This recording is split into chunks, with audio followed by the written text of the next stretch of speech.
Hi, good morning everyone. So now I will be discussing interdisciplinary teaching and its methods. Alright, so these are our learning objectives. First is to define interdisciplinary teaching and identify the three methods and the three quick and easy methods rather of interdisciplinary teaching and to integrate the three methods in social studies subject. So what is interdisciplinary teaching? So, interdisciplinary teaching refers to the practice of integrating methods and analytical frameworks from multiple academic disciplines to explore a theme, issue, question, or topic. It involves bringing together separate disciplines around common themes, issues, or problems to enhance student learning by providing a comprehensive understanding through the integration of different disciplinary perspectives. So to explain further, we have here three methods. The first one is news analysis, second is historical pen pal, third is math gym. Alright. So when we say news analysis, we start by playing a news clip discussing a current event or topic, specifically the issues right now, not the relevant issues. Then have students analyze the news piece from multiple perspectives, incorporating elements of social studies, English language arts, and critical thinking analysis. So how do we start or begin news analysis? So by starting news analysis, we select a relevant article or video clip, no? Then have the students read or watch the news and discuss its significance implications. Third, encourage the students to analyze the news from different perspectives, may it be social, economic, and environmental, no? On how does it affect or where does the issue really lies beneath and its nature. Alright, so discuss how the news connects to various subjects such as history, geography, science, and literature. Specifically, when we talk about the relevant issues today, like, for example, the climate change, right? So, climate change does not just come with a single factor, but it's a accumulation of different factors, may it be human factors or natural factors. Okay? And also, we tend to analyze such issue by using science, of course, by using geography, of course, and by using the history of humankind or the history of the human practices that has contributed greatly to the existence or to the adverse worse existence of climate change. And then we have engaged students in critical thinking and problem solving by asking them to propose solutions or predict future outcomes based on the news.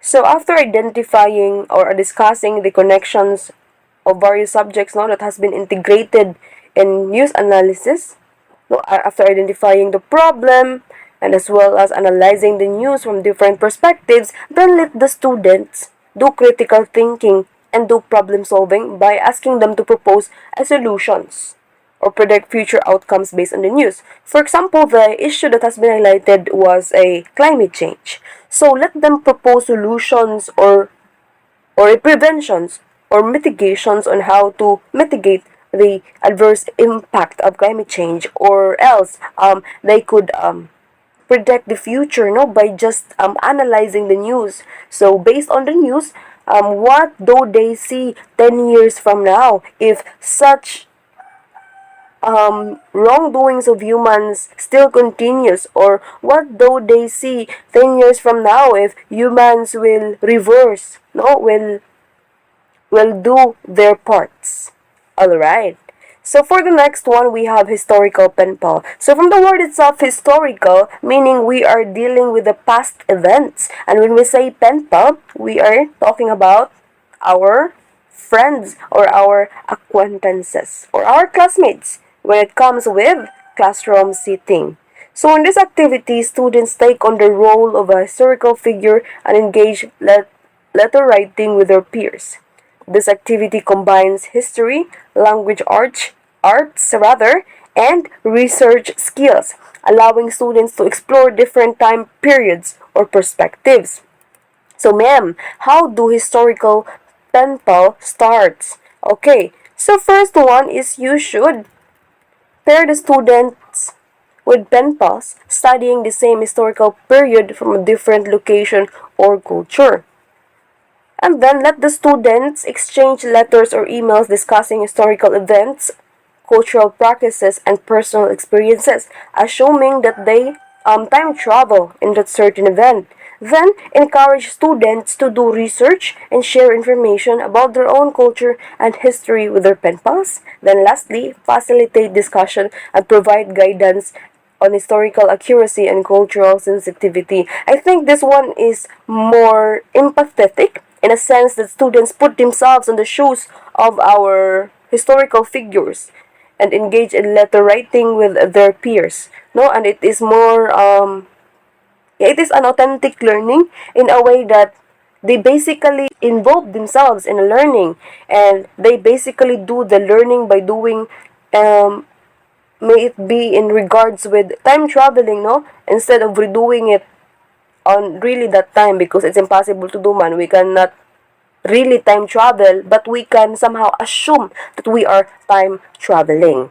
Alright, so next we have math gym. So from the word itself, math, meaning we are dealing with numerical. Alright, we are dealing with mathematics. And when we say gym, it involves a physical fitness. Okay, so the definition here is math gym is a fun and active way to incorporate physical exercise in mathematics. So it happens both ways. Our cognitive and psychomotor skills are being utilized, right? So students can solve math problems while engaging in physical activities like jumping jacks, running, or stretching. This activity combines math, physical education, and promotes a healthy lifestyle.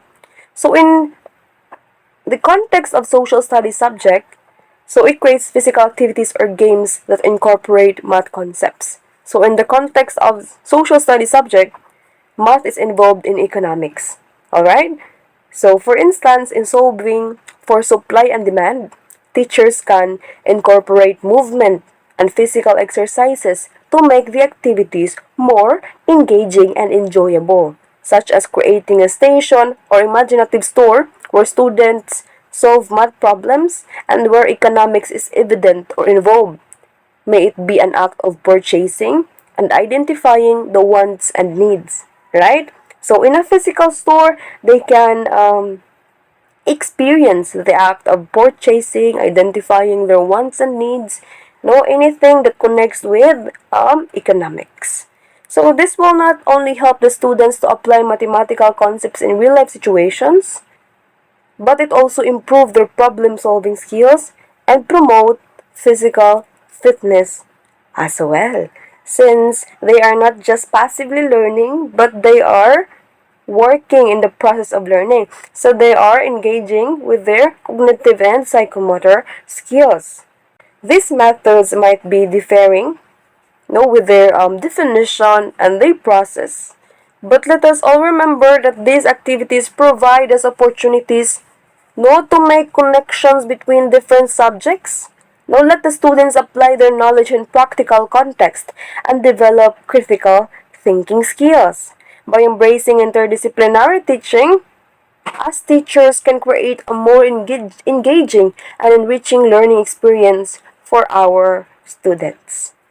Okay, so these are my references. I think that concludes my part. Thank you so much for listening. Have a good day.